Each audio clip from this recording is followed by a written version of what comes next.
আসসালামু আলাইকুম dear friends. আমরা একটা ব্যথা রোগীর কেস টেকিং করলাম এবং ব্যথা রোগীর কেস টেকিংয়ে আমি কি কি রুব্রিক্স নিলাম এবং কেন নিলাম তার বিস্তারিত বর্ণনা করছি। আমার এই পেশেন্টের সমস্যা ছিল ব্যথাটা আহ, প্রথমে ডাইন হাতে, এরপর বাম হাতে।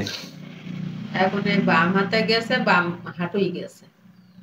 প্রথমে ডাইন হাতে, তারপরে বাম হাতে। অর্থাৎ এর রুব্রিক্স আমরা কি নেব, যে প্রথমের সমস্যা ডাইন হাতে ছিল, তারপরে বাম হাতে। এর রুব্রিক্স আমরা নিতে পারি এক্সট্রামাইটিস পেন রাইট দেন লেফট। প্রথমে ডাইন হাতে, তারপর ডাইন পাশে, তারপর বাম পাশে। রাতে ঘুম ভেঙে গেলে আর ঘুম আসে না। টোটাল মিলাই আমরা তাকে লাইকোপোডিয়াম দিচ্ছি। গ্রেডিং দিক থেকে ফার্স্ট ছিল লাইকো, সেকেন্ড ছিল পালসেটিলা, তারপর আর্সেনিক সালফার।